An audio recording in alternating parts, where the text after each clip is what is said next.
My name is Gawdat. I'm the former Chief Business Officer of Google X and best-selling author of several books, host of one of the top global podcasts called Slo Mo. Excellent. Well, Mo, thank you for being here at the World Government Summit and specifically the Government Services Forum that's all about government services, reducing the friction between governments and people. And your session was around algorithms, AI, and the future. Help us understand in a nutshell, what is the future of AI when it comes to government services?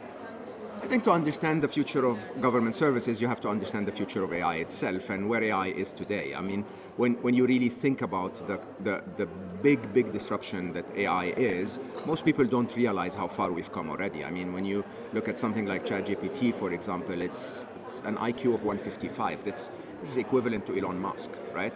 This is, Einstein is 162. So you're really talking about levels of linguistic intelligence so far that are incredibly high. And what AI is basically doing is it's almost commoditizing intelligence, right? So you get a plug in the wall where you can plug in and get 10 more IQ points if you want, because something more intelligent is helping you out. And because of that, every possible cost reduction, every possible efficiency increase, every possible wider connection, simplification of complexity or dealing with more complex problems, all of that becomes very possible. So you could get things like, I just got a text message saying I should renew my car registration. If it's AI powered, it would say yes, and I have done all of the 7 steps that you need to do to get that done. If you'd like to, I have your credit card information. You need to pay this much. Is it okay? And if I just click yes, everything is done. Yeah, right. Absolutely. And this is really the future of AI in the next 2 to 3 years. Is that multi-step automation, and it's very possible in government services, in revenue services, for example. Easily in governments that charge taxes, it could say, look, I looked at your credit card transactions, I looked at your your earnings, I looked at this, I looked at that, and your expenses. Your taxes are this much, would you like me to submit the report? And so on and so forth. All of those levels of automation and maximization of efficiency are very possible today. Thank you. One of the challenges with AI today is the amount of disinformation that's out there, the fear that's being shown in media, in movies, right? That's a big challenge. What's your advice on private, public sector, both of them? How do we reduce this? How do we get people educated on the actual practical applications of AI that can save you time, it can create efficiency, it can make the quality of life so much more better? What do you think we should do? This is a core question, honestly. So, when you always get one of two sides when people speak about AI, and most people who are in the field will be very optimistic about all of the possibilities, and they're right to be. I mean, more intelligence is not a bad thing in any way.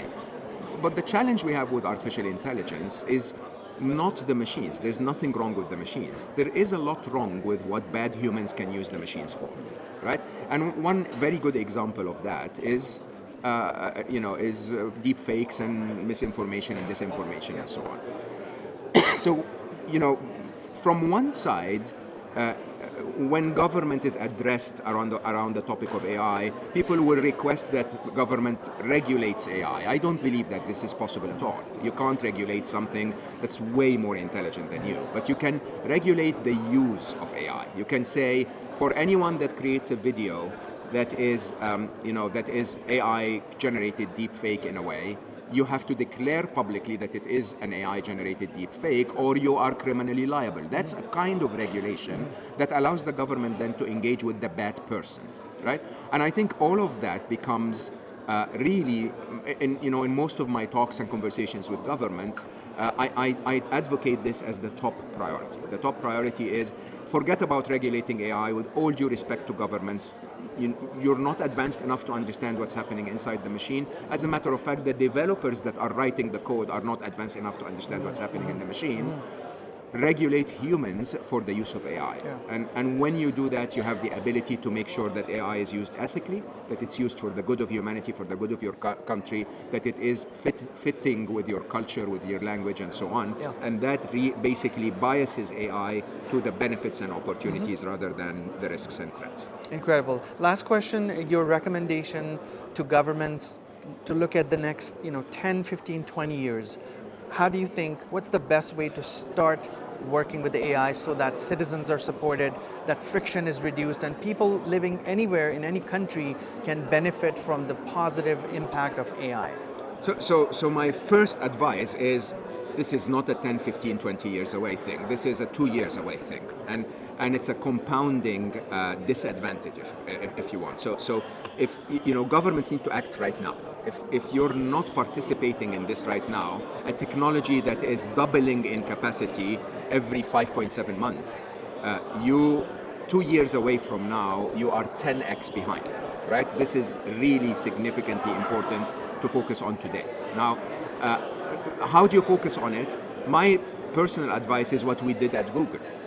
When technology is advancing very fast, you don't keep it as part of your core everyday today operations. What we did at Google is we started Google X, and Google X was really focused on the advancement of technology beyond the traditional technology that Google had at the time. And that's my advice to governments. Start your own little X unit, a few geeks that report within, outside the day-to-day operations, that are scouting the technology landscape to find out what advancements are there, to bring new ideas, to bring new recommendations, to try things without disrupting the flow of regular government operations. And with that, hopefully at a very top level, create a line between those few geeks and innovators and hopefully a prime minister or someone in authority, so that they are presented what's possible frequently and able to include some of that in the government services. Incredible. Thank you so much for your time. Really appreciate you joining us. Thank you for having me. Thank you.